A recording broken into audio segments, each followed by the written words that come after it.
I never thought I would ever have a house that flooded. Town and country residents are starting to survey the damage after that terrible flooding swept through their Sand Springs neighborhood. Tonight, 2 Works View's Chris Maria, he's there. He's been out there all day long. I know, Chris, you are seeing the pavement for the first time today. And what is the feeling as people go back to their houses? Karen, it's shock, a little bit of sadness, and just overall trying to figure out what's next. But for some people, it's actually a bit of relief because they finally get to see the damage firsthand.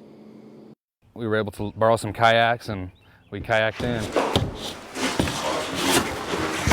This is the aftermath of nearly 2 feet of water in Alex Jones's home. Really, the fear of the unknown was the biggest monster in our minds. Last week, the water began creeping toward his town and country house. He got out with enough time to save most of his family's possessions. It was an eerie experience for sure. But a good portion of the wall wasn't so lucky. When we were starting to get the last load out, that's when the water was starting to come over 17th Street here, just behind me here to the north. So we got out just in time. We're going to get dumpsters out here tomorrow. Officials planning for what's next, ready to help clean up with volunteers. For Alex, most of the trash will be debris from his home's walls. Others are throwing away much more. It's kind of my problem today. I don't really know what to grab, what not to grab, what's trash, and it's hard because I've had all this stuff. Some of the stuff my son made, and it's ruined. Ariel McDonald was already moving away. What was supposed to be a week from move out spent in boots, making prints in the mud in her own home. You never expect this. The flooding, unexpected and fast. I came inside to get some clothes and there was no water in my garage, and by the time 20 minutes later it was up to my ankle. After that there was no coming back. By boat we came back.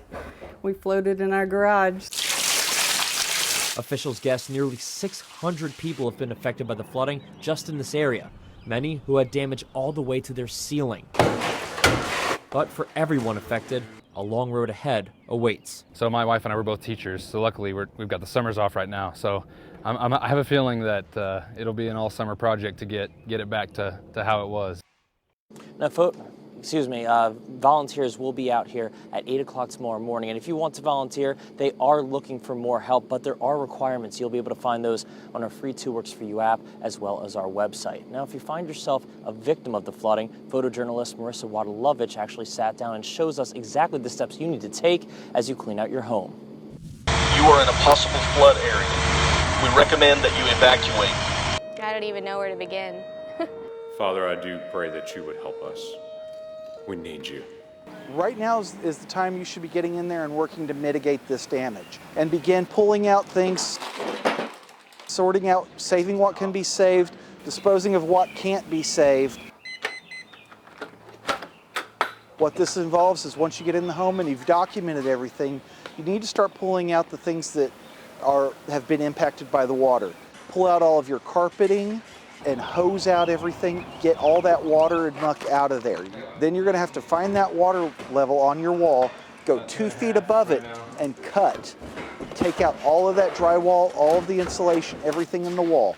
Once that's exposed, that's when you gotta get the soap and water and start scrubbing and cleaning with a good firm brush. Once that's all clean, you get mold killing agent and you spray down all of the studs. And then you got to open up all your doors and windows, let everything dry out very well. If you smell mold and mildew, hit it all again with the soap, the water, and the cleaning agents. I've never been through a flood. My family lived in this area during the flood of '86, but I didn't see any of it firsthand.